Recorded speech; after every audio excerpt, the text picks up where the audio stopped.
Le Conseil de stabilité financière, qui n'est autre que le bras armé financier du G20, alerte sur les risques de liquidité de certains fonds. Ce risque est-il à prendre au sérieux et qui est concerné? Bonjour Pierre. Bonjour David. Pierre Sabatier, économiste et président du cabinet PrimeView. Juste, de quoi déjà est-ce qu'on parle quand on parle de ce risque de liquidité? En gros, c'est quand un client qui a souscrit, qui a acheté un fonds d'investissement veut récupérer ses fonds. C'est ça le problème de liquidité, si jamais il n'arrive pas à sortir et à récupérer ses fonds, c'est ça un problème de liquidité? Exactement. En fait, quand vous achetez un fonds, vous leur donnez de l'argent. En gros, le monde des fonds, c'est quoi? C'est de la gestion d'épargne collective. C'est-à-dire qu'en fait, un fonds, vous allez payer avec de l'argent, des pièces sonnantes et trébuchantes. Alors, c'est plus comme ça c'était avant. Mais on va dire, c'est vraiment avec de l'argent liquide, finalement, que vous allez donner au fonds. Et ce fonds, le fonds va faire quoi de cet argent-là? Il va l'investir dans des actifs qui peuvent être des actions, des obligations ou autres, selon la typologie des fonds.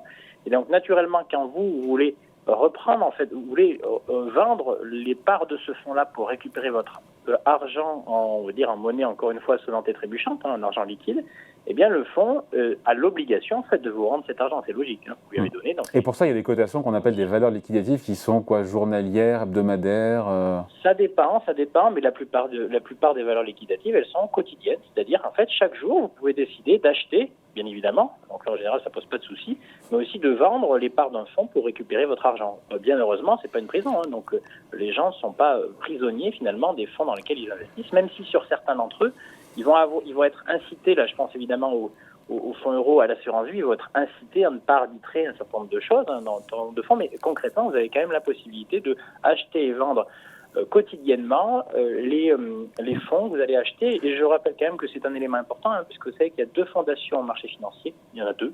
La transparence, évidemment, parce qu'il faut savoir ce que vous achetez. Vous n'allez pas mettre votre argent dans quelque chose que vous ne comprenez pas. Et la deuxième, c'est la plus importante, c'est la liquidité.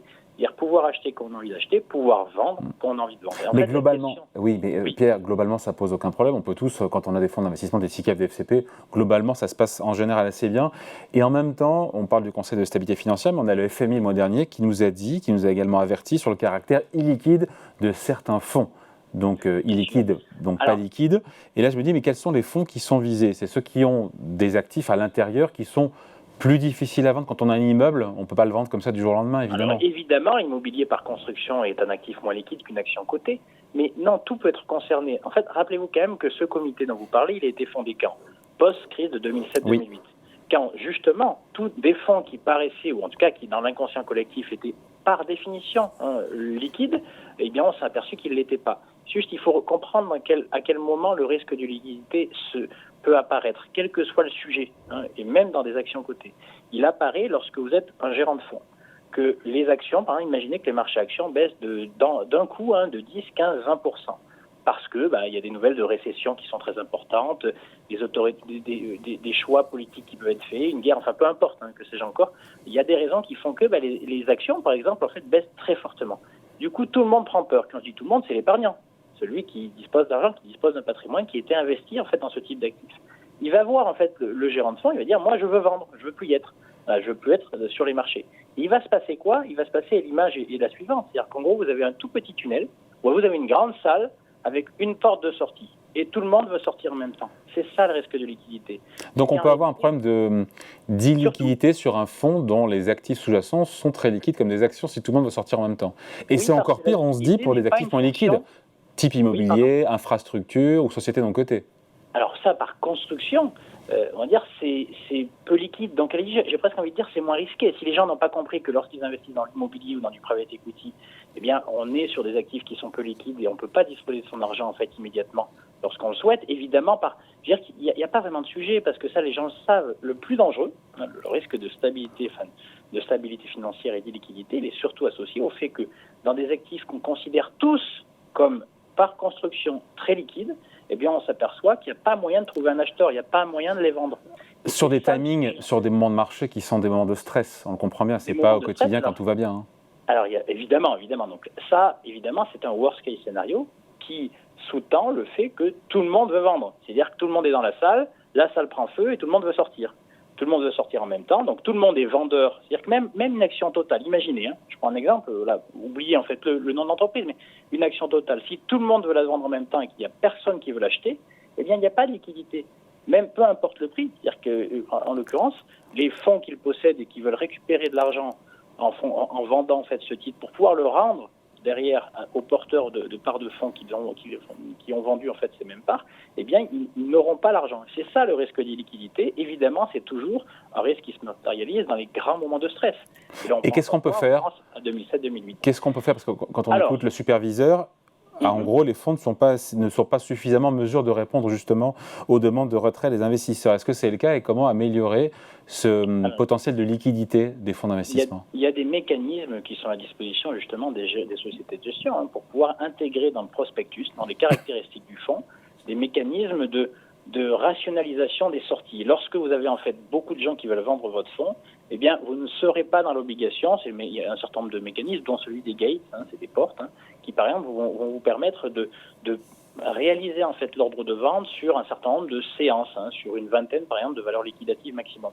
C'est-à-dire qu'en fait, au lieu de tout vendre le même jour et donc être dans une situation de vente forcée, au final c'est le porteur de part qui va être perdant parce qu'en voulant tout vendre alors qu'il n'y a pas d'acheteur en face, vous allez en gros casser les prix et donc entraîner finalement un cercle vicieux délétère sur les marchés actions, et bien vous allez pouvoir l'étaler.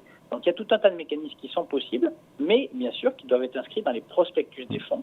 Or, dans cette configuration-là, on n'aura pas accès à son argent tout de suite, puisqu'il faudra vendre de manière étalée. Eh bien, pas tout de suite, et donc c'est un peu le débat. L'AMF, l'autorité des marchés financiers, met à disposition en fait ce type de dispositif, incite les sociétés de gestion à créer des fonds et à intégrer dans les prospectus des fonds, qui caractérisent les cartes d'identité des fonds, ce type de possibilités. Alors aujourd'hui, il faut avoir en tête qu'il y a une dizaine de pourcents des fonds en fait qui utilisent ce type de dispositif et l'inscrivent dans leur carte d'identité. Pourquoi ? Parce que les sociétés de gestion ont peur que ça fasse peur aux acheteurs potentiels. En intégrant dans le prospectus la possibilité d'étaler les processus de vente pour éviter le risque d'illiquidité, eh bien ils ont peur que ça mette dans la tête de l'épargnant qu'il est possible d'être dans une situation d'illiquidité et du coup en gros que les gens n'achètent pas. Je ne sais pas si vous comprenez. Donc, oui, si. Après on peut imaginer qu'il y ait plus d'actifs liquides au sein des fonds d'investissement, évidemment, en cas de retrait massif, mais le problème c'est que le cash jusqu'à présent ne rapportait rien, donc ça plombait la performance. Alors on peut effectivement décider. Alors déjà, c'est pas possible pour tout. Par exemple, un fonds action, quand vous achetez un fonds action, vous n'avez pas le droit de dépasser 10% de cash à l'intérieur. C'est par construction, ça. C'est-à-dire que c'est écrit dans la carte d'identité. Sinon, quand vous dites à quelqu'un, donnez-moi votre argent, je vais investir en action, vous ne pouvez pas en investir que la moitié. Et donc, il y a une question quand même de ce que vous achetez. Donc, la question fondamentale au départ quand même, c'est la bonne communication, la transparence sur ce qu'achètent les gens lorsqu'ils vont souscrire à une part de fonds. Quel est véritablement le degré de liquidité structurelle, celui, on va dire, en période de temps normale, en période de beau temps. Donc là, vous avez raison. Tout à l'heure, vous fléchiez en fait des actifs qui sont plus ou moins liquides. Même en période de beau temps, l'immobilier, c'est moins liquide qu'une action, voire même qu'une obligation. Donc ça, c'est important. Mais il faut aussi avoir en tête et être très transparent sur les comportements des actifs en période de gros temps. C'est-à-dire lorsque on est dans une période. Donc c'est un risque à prendre, pardon Pierre, c'est un risque à prendre au sérieux parce qu'on a vécu des turbulences et puis c'est vrai qu'il y a le contexte de remontée des taux d'intérêt, réduction des bilans des banques centrales. Et ce n'est pas la première fois que le Conseil de stabilité financière, bras armé encore une fois financier du G20, nous parle de ce risque-là. Oui, mais il est aujourd'hui. Il est d'actualité aujourd'hui ? Conditionné. Mais il est d'actualité. Pourquoi ? Parce que là, on vient déjà de prendre un gadin extrêmement douloureux sur l'année 2022. Donc avec, oui, mais il n'y a pas eu de drame, de problème de liquidité. Il n'y a pas eu de drame. Si je peux terminer, donc on a eu 2022 difficile, mais ça n'a pas été suffisant pour que les épargnants prennent peur et capitulent. Si jamais 2023 est marqué par une inflation qui se maintient à un niveau relativement élevé, qui pousse les banques centrales à laisser les taux à des niveaux élevés, une dégradation des fondamentaux économiques qui amène l'économie mondiale en récession, ce qui est aujourd'hui de plus en plus probable, avec un certain nombre d'accidents, comme on a pu le voir. Scénario hyper rose. Oui, mais non, mais là, je suis en train simplement de vous dire qu'est-ce qu'il faudrait pour que ça puisse se matérialiser. Ouais. Pourquoi c'est pas complètement anachronique d'en parler maintenant? Et si en plus de ça, vous avez vous savez, quelques boîtes qui voulaient placard et on se rend compte que le cadavre tombe. Prenons la plateforme FTX sur les crypto-monnaies. Mais on pourrait faire l'analogie sur des entreprises qui aujourd'hui ont des passifs, ont des dettes qui sont élevées et qui, face à une conjoncture plus difficile, révèlent leur faiblesse, ce qui n'a pas été le cas depuis bien longtemps. Et bien dans ces cas-là, vous seriez susceptible avec une deuxième jambe de baisse à avoir une multiplication d'accidents qui pourrait faire prendre peur aux épargnants et les pousser à vouloir tous sortir de la pièce au même moment. C'est ça le risque de liquidité, et ce n'est pas un risque anecdotique, c'est un risque réel. C'est déjà arrivé en 2007-2008. C'est pas parce que c'est arrivé, dans l'histoire, si c'est déjà arrivé, ça peut éventuellement se reproduire, avec bien sûr en fait des niveaux de valorisation qui restent quand même historiquement élevés. Même s'il y a eu des corrections en 2022, on reste sur des niveaux qui sont historiquement élevés. Donc c'est pas anecdotique. Et simplement, je terminerai peut-être par ça en disant que à très court terme, les autorités ne sont pas idiotes non plus. Donc vous savez qu'il y a un actif qui est important et qui est fléché, qui s'appelle les assureurs, notamment à travers le mécanisme de l'assurance vie.